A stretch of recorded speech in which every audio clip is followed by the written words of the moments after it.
My hometown in St. Joe, if you look at it in plan, looks just like this. We've got our Coast Guard and our yacht club over here. We've got our rotating train bridge, like the Hojack. We've got the exact same bridge, it's still there. Well, we've lost ours. So. Yep, you go upriver a little bit, you've got the drawbridge. It's exactly like this. We've got, Silver Beach Amusement Park used to be on our beach, just like this used to be the Coney Island of the West. We had historic St. Joseph Hotel. All those things are gone, just like Charlotte. It's the exact same parallel. We're just 25 years ahead of you now in terms of transforming into a really resort-based economy. There's no reason it can't happen here. It was just like this. We had homes on the beach, literally on the beach, looking at Lake Michigan that you could buy for $25,000 or $30,000 in the 80s. Can't touch them now for less than $1 million or whatever it is. There's going to be a lot of improvement in property values. We know that's going to happen, and we know that's an impact for some folks. They're worried about their property taxes going up. But we're in some preliminary conversations with the city. The city's not interested in taxing somebody out of their home who's been here in a homestead, who's living in the home their grandparents built. And we don't have any commitments, but I think it's reasonable to assume that we can work with the city to protect the folks that have lived here their whole lives and not that aren't going to be in a situation there. But when they sell that home, they're going to have the benefit of that property improvement values, and that's going to help create a catalyst for change. So we're really supportive of that. And I know change is scary for folks, but really we need more people down here year-round to really make the most of what we have. Yeah.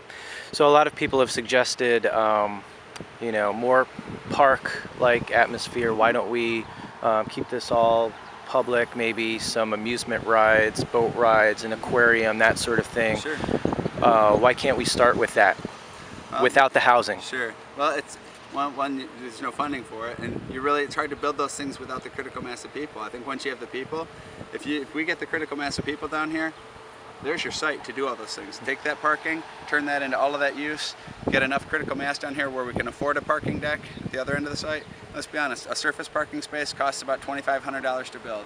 You put that parking space inside a garage, it's $10,000 to $15,000 per space. You put it underground and it's $45,000 a space, so that's not going to happen. So until we get enough critical mass that we can afford to build a parking garage that can accommodate what we have down here, that won't create the opportunity for this site to be more public amenity. That should never be development. That should be things like you just described. Maybe there is an ice rink, a bigger ice rink. We'll have ice over here for sure. Everybody wants ice. We're going to have some ice. Everything over here, this aquarium, all those other things. There's suggestions for the terminal building. One, it could be a great wedding reception. Once there's a hotel here, and all of a sudden you can use that existing ground floor space as a wedding reception hall or a conference center. Other suggestions to do a maritime museum.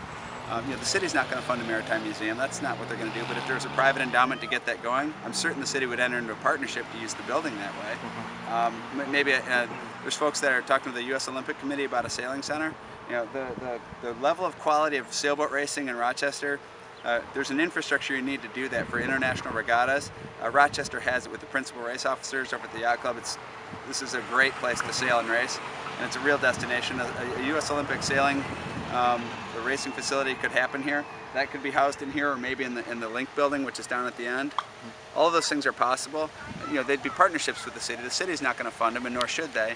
But those are ways to make use of that and help create more of a destination down here. There's other folks, talking about creating a historic maritime village.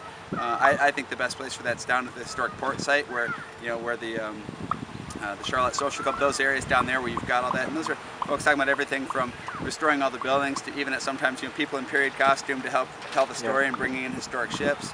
Maybe a wooden boat building school. All of those things that are about our maritime historic heritage here. I think that's all possible. All of those things contribute over time. And I see all of these things coming to pass, but we got to get the ball rolling. And the only way to start transforming it, you really need a lot more homeowners down here to really care and be a stakeholder and be a part of it. So. I think that's the real focus here.